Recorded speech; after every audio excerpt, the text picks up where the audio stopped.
Welcome to our Fall 2018 webinar for new internal facilitators. Today's session will focus on the decision framework and general guidelines for the internal facilitator. My name is Janelle Schuler, and joining me today is Christine Farrell. We serve as school improvement consultants with the State Support Team, Region 8. This webinar is geared toward district-level internal facilitators, and as you can see on the screen, there will be 5 additional trainings available for internal facilitators, which you will hear more about throughout this webinar. As part of State Support Team 8, our role is to help provide support and technical assistance to the districts or community schools in our region that have been identified through differentiated accountability. We're here to help alleviate any fears you may have and to assist you and your district in the next steps after receiving notification from the Ohio Department of Education. So sit back, relax, and breathe. We're here to help you throughout this process. Let's take a look at our objectives for this session. At the end of this webinar, participants will, 1, understand next steps in regards to differentiated accountability. 2, learn how to navigate and complete the decision framework. 3, identify potential data sources to consider prior to facilitating your district or building meetings. And 4, know where to locate resources to assist in completing the decision framework should you have any questions. As we mentioned, we're here to help you throughout this process. We talked a little bit about the role of the State Support Team. Let's take a look at the roles of the additional stakeholders involved in the differentiated accountability process to guide your work at the district level. Along the left-hand column, we're going to look at this process through the perspectives of 3 different agencies. As you can see, ODE identified districts and community schools that were listed in differentiated accountability. From the district or community school perspective, you received a letter from ODE, and then later, you received communication from State Support Team Region 8 about upcoming trainings to support district or community school teams. At SST 8, we received confirmation from ODE of districts and community schools that would be part of our support network.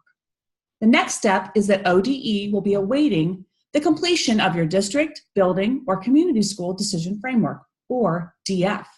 At the district level, if you are interested, you will be invited to attend a regional grant meeting hosted by ODE. At this time, if your district or community school is interested, you will begin the grant application process as noted in your ODE designation letter. Additionally, you'll have the opportunity to attend 5 State Support Team Region 8 trainings to support internal facilitators. At the SST, we'll be here providing support and training for new districts and community schools. This webinar is one way that we'll share information with you. Our next face-to-face session is scheduled for November 12th at the Summit ESC. More details about upcoming trainings will be listed at the end of this webinar. Moving on, ODE will be awaiting the completion of the needs assessment by districts and community schools. The needs assessment, which is located in your CCIP, is derived from the decision framework. From the district community school perspective, you will have the opportunity to attend additional trainings by SST 8 to support you in the district. You also have the option of submitting the grant application process as per ODE's timeline and guidelines. From SST 8's perspective, we'll be providing training for internal facilitators to assist in determining needs based on identified district and community school data. As we look ahead, ODE will be reviewing district and community school plans. At the district community school level, teams will work on district plans and submit their plan to ODE for approval and/or revision. At SST 8, as district and community schools develop their plans, regional support and assistance will be determined. Then finally, at ODE, district and community school plans have been approved. At the district community school level, you will be working with the State Support Team to receive additional training and support. District community school internal facilitators will be determining next steps for sharing the plan with identified district personnel and community stakeholders. At SST 8, we'll be finalizing a plan to provide ongoing professional development and support to districts and community schools in our region. You may be wondering, how is all of this going to happen? By using the Ohio Improvement Process, districts will use the decision framework, which is located in your SAFE account, to develop a needs assessment, which will create a district or community school plan. The needs assessment and the district and community school plan will be accessed through the Comprehensive Continuous Improvement Plan, also known as CCIP. So what is the decision framework? Well, when using the Ohio Improvement Process, identifying critical needs is the first of 5 steps. The decision framework tool provides a structure which allows for district and building teams to analyze report card and other influential data. Districts, community schools, and buildings can use the data to identify and implement a limited number of evidence-based strategies or practices that will produce a significant increase in the performance of all students. Here are the areas of influence in which districts and buildings will focus these strategies: instruction, assessment, curriculum, and environment, which includes a look at parents and community. As you are working through the decision framework to identify and prioritize needs, here are a few questions to pose at the district level to guide your thinking. You may want to pause the webinar at this time to discuss these questions with your team, or refer to these questions at a later time when your team meets. 1, why are we engaging in this work beyond compliance? 2, what are we hoping the impact will be at the district, community, building, classroom levels? And 3, who are the key stakeholders that need to be engaged and at what points in this process? Prior to completing the decision framework, internal facilitators need to consider who should participate in district level conversations. This should be a collaborative effort between the district and building levels. There are 2 approaches that districts may consider when beginning this work. Approach 1, if you have a building or buildings identified as focus or priority, your district may choose to have the building decision frameworks completed first to inform the direction of the district decision framework. Approach 2, if you have a district level concern, you may want to start with the district decision framework first and then proceed to the completion of the building level decision frameworks. Before facilitating the conversations regarding the decision framework, here are some data sources that you may want to consider and share with your principals prior to the initial DLT and/or BLT discussions. First, report card components, looking at both above and below proficient levels for all students and students with disability. These areas include achievement, progress, gap closing, graduation rate, K-3 literacy, and prepared for success. Other data to consider at the district or building level would include formative and/or summative assessment data. Some examples of this data may include NWEA MAP, STAR, iReady, or Aspire data. You also would want to look at influences as well as OTES and OPES performance indicators. Here are some helpful hints or tips to help you complete the decision framework.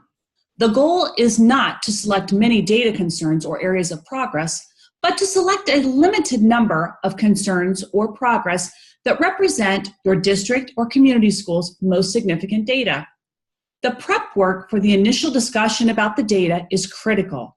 What you'll do in advance to prepare for the district level meetings will allow for a more focused discussion and allow participants to immediately begin with analyzing data and determining which is most significant. Once you've started the decision framework in your SAFE account and the various tabs that you'll need to complete, here are 2 questions that are frequently asked. Number 1, do we have to make a selection for every item in the data tab? And number 2, do we have to select progress, concern, or NA for each item? No, you do not need to answer every question. You should discuss, review, and respond to a few of the items of most concern or progress. The key is to select the most significant data for your district or buildings. So let's dig into the decision framework. To access the DF, you will need to sign in to your SAFE account, which is located at the top of the Ohio Department of Education's homepage. Click on the SAFE link and you'll sign into your SAFE account. As you look at the web applications listed, you will see numerous options. Select the decision framework to begin the process. If you don't have access to the decision framework, you will need to contact your district OEDS administrator to gain access to the decision framework. Once you've signed into your SAFE account, select the web application decision framework as seen on your screen. Next, you should now see your decision framework dashboard. From this point, locate the 3 layered lines towards the upper left-hand corner and left click. Now you will see a box open where you will select the decision framework. As you begin to work in the decision framework, you will notice 5 tabs that you'll be selecting and inputting information as you complete the decision framework. As you are completing the decision framework, follow the prompts on each page. Now that you are in the decision framework, if you have questions, there are multiple resources available to assist you. First, select the User Manual and Forms tab. Then a second window will open and allow you to download the user manual for your reference. As you can see on this screen, in addition to the user manual, there are numerous help documents and videos to walk you through each tab in the decision framework. If you require more assistance, check out ODE's homepage and search Decision Framework. You will find videos from the Ohio Department of Education to help you along your way. You are now prepared to begin your journey. This session today was to provide you with an overview of the decision framework and how the state support team can assist you throughout the process. Please register and join us for our next session on November 12, 2018 at the Summit ESC, where we will dive into an overview of the Ohio improvement process and identifying critical needs, which is step 1 of the OIP. State Support Team 8 will have a series of trainings for internal facilitators that will focus on different topics.